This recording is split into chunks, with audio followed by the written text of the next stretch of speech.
Hi guys, Jimmy here. Hope you're all having a good Sunday. Just down in the engine room quickly. Cindy asked me to do a write-up about what we've been doing down here, but people probably don't really like reading about engines, so thought I'd do a quick video. Busy summer for us. We've done a complete refurbishment of our engine room, including 2 new engines, new generator. Basically everything else that you can see in this video is pretty well brand new.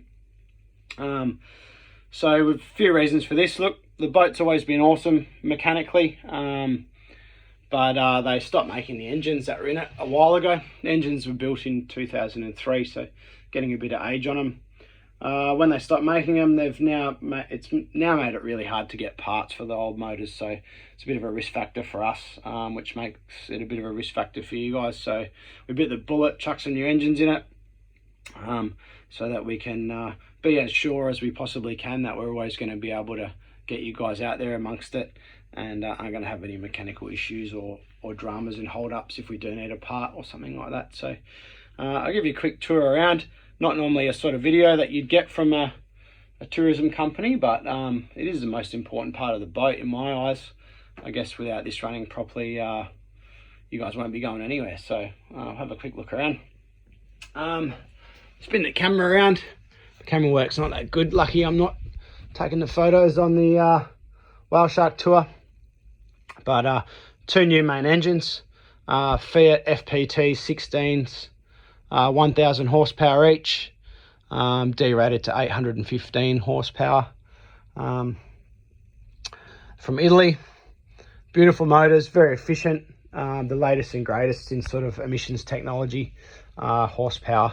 And still quite a very simple motor, which is good for us being so remote. Nice and easy to work on, maintain, and all that sort of stuff. A couple of new inventions, or for us anyway. I don't know if anyone may have ever seen it before. Before we get into it, yes, there's no belt guards on it. If anyone's going to pick me up on that, yes, we do have belt guards. They're just not on at the moment. This little guy here, this is a diesel pump or a high pressure pump. Traditionally, they are run by an electric pump, which electric motor, which runs the pump, which creates fresh water from salt water.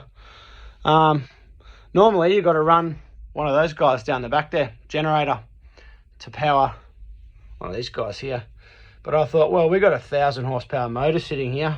Probably don't need to burn 6 litres of fuel an hour just to make fresh water. So let's just spin it off the front of the engine. After a little bit of tricky wiring and a few bits and pieces, we've been able to make it work perfectly and make about 180 litres of fresh water an hour, which is pretty cool. The other reason we need power on the boat, obviously 240s to run all our fridges and air conditioning and all that sort of stuff. So we put this guy on this side. This is just an extra alternator, really big alternator that spun by the engines to charge these guys. 6-volt batteries, which are like same sort of setup you'd have in a solar system for a house, except instead of the sun charging the batteries, these engines are. That then gets inverted into 240 volt power, which supplies our power for everything. So a quick look around the motors. We only took the old motors out because, as I said, things were getting a bit tight for parts, but they were running beautifully. We were able to keep the old gearboxes, new prop shafts. We've modified the propellers to give us a little bit more efficiency and a little bit more speed. Either side, we've got ourselves about a 2000 litre fuel tank, 500 litres of fresh water under the floor, another 1000 litres of fresh water up the front. Yeah, it's been a bit of a journey. We've been in here for the last sort of 3 months, crammed in here doing all this. Probably doesn't look like much, but it's a hell of a lot of work. Just to make sure that we can be as streamlined, efficient, and as environmentally friendly as possible. These new engines have allowed us to make use of synthetic oils instead of mineral oils, which means that we can do a service every 500 hours, where traditionally on these types of motors you're doing it every 250 hours, which is about 100 litres of oil a service, and sort of like 2 oil filters each motor, 2 fuel filters. So yeah, that's enabled us to keep that to a minimum, which is good for you guys, good for us, good for the environment. We've got a top speed of about 26, maybe 27 knots on the right day, which means, yeah, if there's a race, we'll get you there pretty fast. But more importantly, it's brung our cruising speed, RPM, so the amount that the speed at which the engines are spinning to give us that speed, we've been able to decrease that quite a bit, which is a massive fuel saving. And if we have to travel, which we have been towards the end of last season, we're doing some pretty big runs at speed. It means that it really opens us up to virtually everywhere that we could ever want to get to on a day tour. You can be sure that if there's a whale shark there or somewhere around that, we're going to get you there. We're going to get you there at speed, and we're going to get you home before it gets too late. So that's pretty handy.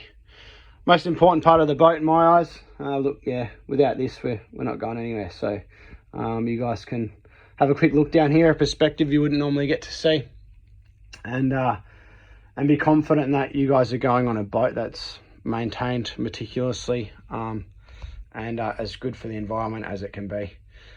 But yeah, hope you guys are having a good one, and hopefully I get to see you again soon if you've been out with us before, or if you're joining us in the future. It'd be good to meet everyone, take you for a spin on Latitude.